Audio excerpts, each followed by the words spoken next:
مانگے تو اس کو یوں حافظہ عطا کر دیتے ہیں۔ حضرت ابو ہریرہ کی بات چلی تو ایک اور حدیث یاد آ گئی۔ حضرت ابو ہریرہ لائے تھے 21 کھجوریں،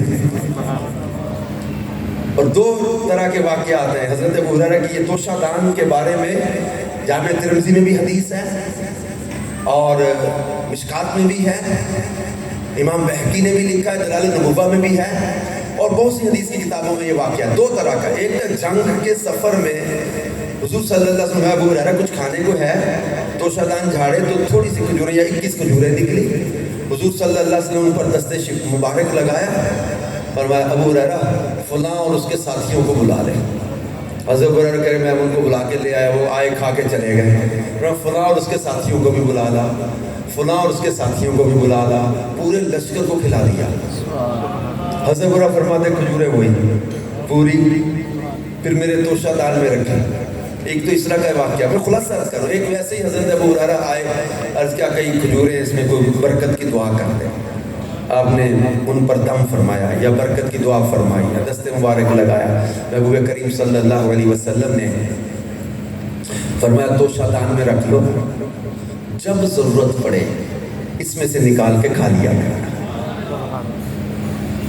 حضرت ابو ہریرہ فرماتے میں رسول پاک صلی اللہ علیہ وسلم کی حیات ظاہری میں ان کھجور اس توشہ دان، وہ تھیلی میں سے، توشہ دان سمجھے تھیلی، اس تھیلی میں سے نکال کے کھاتا رہا، اپنے رشتہ داروں میں بھی بانٹتا رہا۔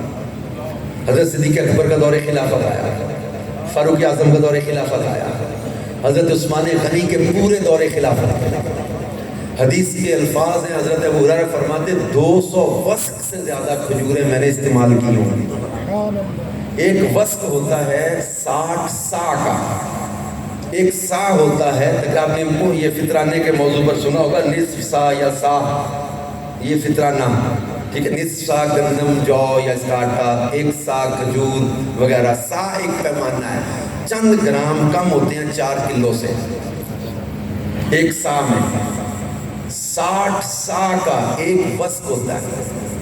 حضرت ابو ہریرہ فرماتے میں 200 وسق سے زیادہ، سینکڑوں من بنے گی یہ، فرماتے میں نے 200 وسق سے زیادہ کھجوریں اس میں سے استعمال کی، دوستوں کو کھلائی، رشتہ داروں میں بانٹتا رہا، یہاں تک کہ حضرت عثمان غنی کی شہادت والے دن وہ توشہ دان میرا گر گیا یا چوری ہو گیا، گم ہو گیا۔ اور بلکہ آپ شعر پڑھا کرتے تھے، لوگوں کے لیے ایک صدمہ ہے شہادت خلیفہ کا، اور میرے لیے 2 صدمے ہیں کہ شہادت امیر المومنین اور میرے توشہ دان کا گم ہو جانا، وہ برکت والا توشہ دان تو محبوب خدا صلی اللہ علیہ وسلم نے عطا کرتے ہوئے کہا تھا اس کو خالی نہ کرنا، یا گننا نہ، نکالنا نہ، نکال کے کھاتے رہنا، کھلاتے رہنا۔ کیا برکت تھی میرے محبوب کریم کے دست مبارک میں کہ وہی خزانے جو عطا کر دیے، خزانے جو عطا کر دیے، جس نے جو مانگا، جب مانگا، بلکہ طلب سے بڑھ کر عطا کیا۔ طلب سے امیہ کا بیٹا، امیہ کتنا بڑا دشمن تھا اسلام کا، امیہ بن خلف کا نام سنا ہوگا، حضرت بلال کو جو مارتا تھا، امیہ کا نام سنا، کتنا بڑا ظالم دشمن تھا۔ امیہ کا بیٹا آ گیا جنگ حنین کے موقع پر، صفوان، رسول پاک صلی اللہ علیہ وسلم نے بس نظر فرما دی، بعض کتابوں میں لکھا آپ نے دست مبارک سینے پر رکھ دیا تھا، دل کی دنیا بدل گئی۔ لفظ بولے حضرت صفوان بن امیہ نے کہا کہ آپ کے چہرے سے زیادہ مجھے نفرت کسی سے نہیں تھی، لیکن اب آپ کے چہرے سے زیادہ مجھے پیار کسی سے نہیں ہے۔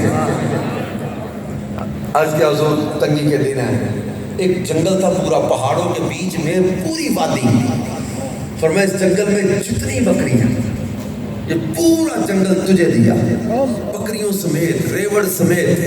صفوان گیا، جا کے اعلان کرنے لگا اپنے قبیلے میں، لوگو مسلمان ہو جاؤ، محمد صلی اللہ علیہ وسلم اتنے سخی ہیں، اتنے غنی ہیں، اتنی سخاوت والے، اتنے کریم ہیں کہ فقیری کا خوف باقی نہیں رکھتے، اتنا عطا کرتے ہیں، اتنا عطا کرتے ہیں۔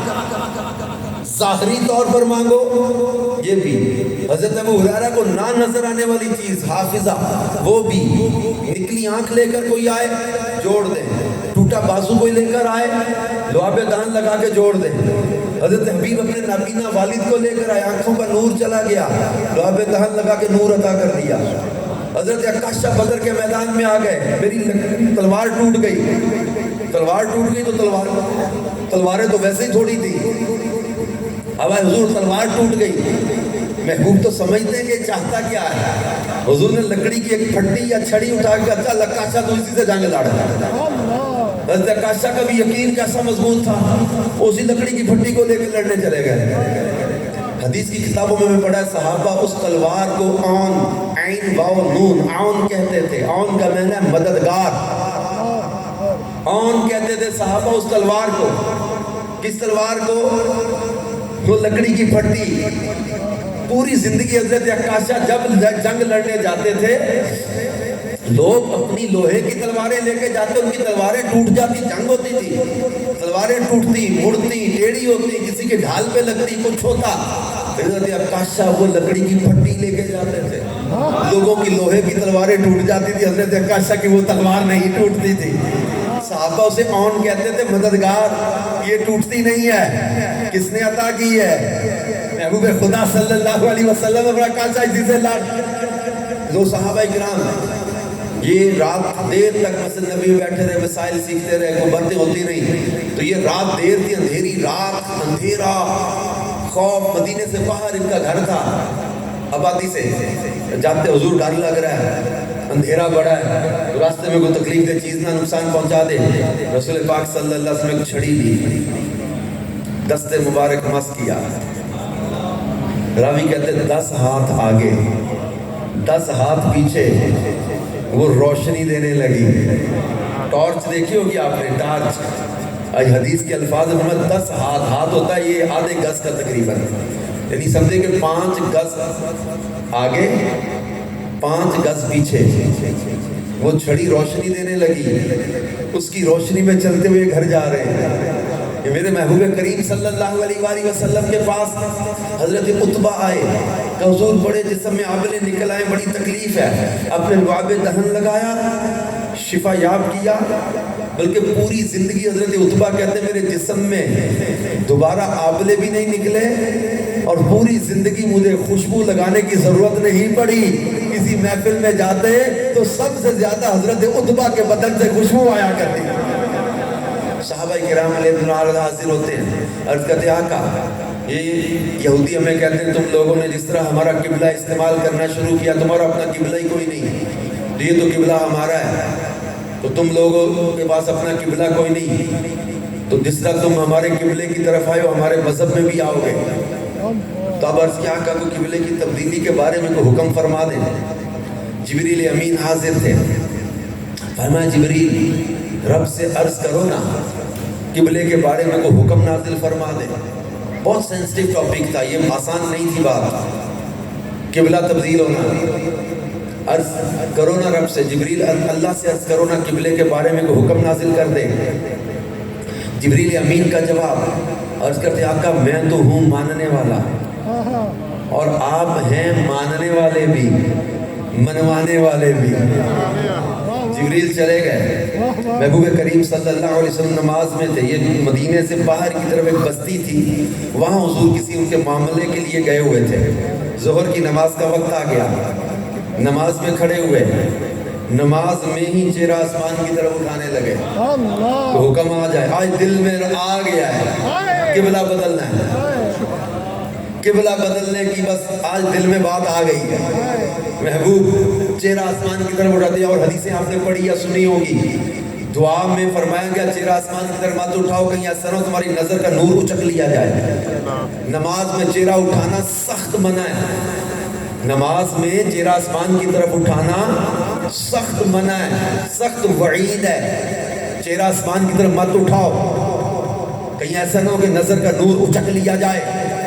ہم آپ اٹھائیں, سخت وعید ہے, سخت ناراضی کی بات ہے, لیکن محبوب اٹھائیں. رب فرمائے قد نرا تقلب وجهك فی السماء, محبوب ہم قد نرا ہم دیکھ رہے ہیں, تقلب وجهك فی السماء آپ کا آسمان کی طرف بار بار سر اٹھانا، چہرہ بار بار اٹھانا، تمہارا رخ انور بار بار اٹھنا ہم دیکھ رہے ہیں۔ آگے کیا فرمایا؟ فَلَنُوَلِّيَنَّكَ قِبْلَةً تَرْضَاهَا۔ صحابہ کہتے آقا قبلہ، حضور فرماتے جبریل رب سے عرض کرو نا قبلہ بدل دے کوئی۔ اللہ کیا فرما رہا ہے؟ فَلَنُوَلِّيَنَّكَ قِبْلَةً تَرْضَاهَا، سونیا جدھر تیری مرضی ہے، شان محبوبیت، محبوب تیری مرضی پہ چھوڑا، سونیا جدھر تیری رضا، جدھر تیری مرضی، جدھر تیری خواہش، جدھر تیرے دل کی تمنا،